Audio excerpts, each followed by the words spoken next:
के फोटो जो असो सदर आहे बिन कासम टाउन जो पाकिस्तान पीपल पैरामेडिकल एसोसिएशन जो उनके भी भलीकार चवां थो।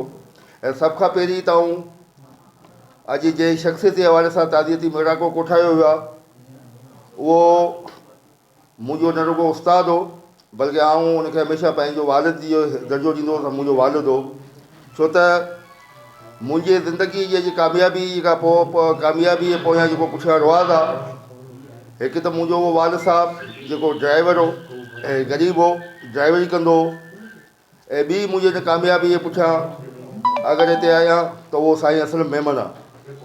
छो त साईं असलम मेमन सां बचपन जेका उनजो वास्तो कीअं पियो, इन जे करे वास्तो पियो त अलाह ताला शायदि इन समाजी कम में जेको सो मुस्तक़िल मूंखे जेको सो हुन समाजी कम जे हवाले सां अलाह ताला सिलेक्ट कयो।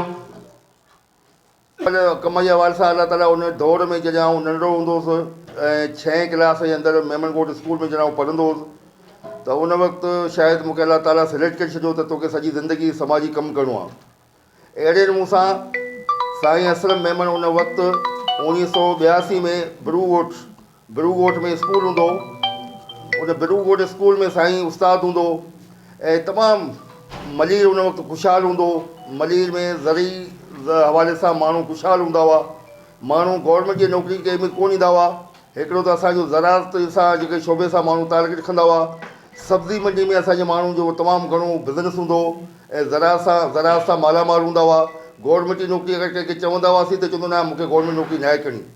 ऐं शाम जो मेमनकोट जे अंदरि हिकिड़ी मामा रशीद जे नाले सां पान जी दुकानु हूंदी हुई ऐं उते अॼु हिन दौर में उहो पाकिस्तान जी पोस्ट ऑफिस क़ाइमु आहे। उन पान जी दुकान ते जेके बि टीचर हूंदा हुआ या कामरेड हूंदा हुआ GS उन टाइम ते साईं GM सईद जो तमामु हयात हो त साईं GM जा तमामु घणा पोयल हूंदा हुआ ऐं सिंध जी आज़ादी लाइ करे वॾी जदोजहद मुतरक हूंदी हुई। उन दौर में जेके असांजा दोस्त हूंदा हुआ त उते अक्सर इनफरादी तौर ते राति जो सोशल गैदरिंग थींदी, डेली गैदरिंग थींदी हुई।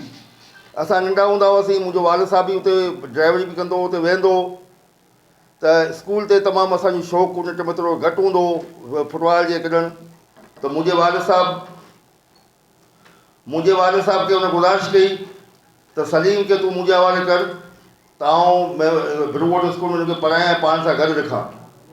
छो त पोइ मुंहिंजे वालिद साहब इजाज़त ॾिनी ऐं उन खां पोइ जेको नियाणी जो तालीम जो हवाले साईं असलम खे कीअं फ़िक्र पैदा थियो इहो तव्हांखे अॼु हिते हक़ीक़त आहे। टाइम घटि आहे पर तव्हांखे हिकिड़ो साईं असलम जी तमामु हिकिड़ी राज़ जी ॻाल्हि ॿुधायो थो असांजी मेमनकोट जी त इहो नियाणी जो तालीम जो असां शुरूआति किथां कई, साईं असलम शुरूआति किथां कई।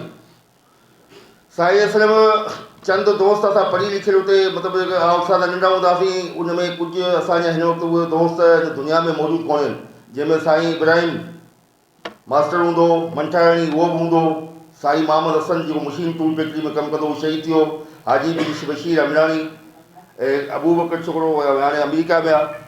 इहे चंद तमामु सुठा दोस्त एक्टिविस्ट हूंदा हुआ, उहे हूंदा हुआ उते राति जो असांजी गैदरिंग थींदी हुई।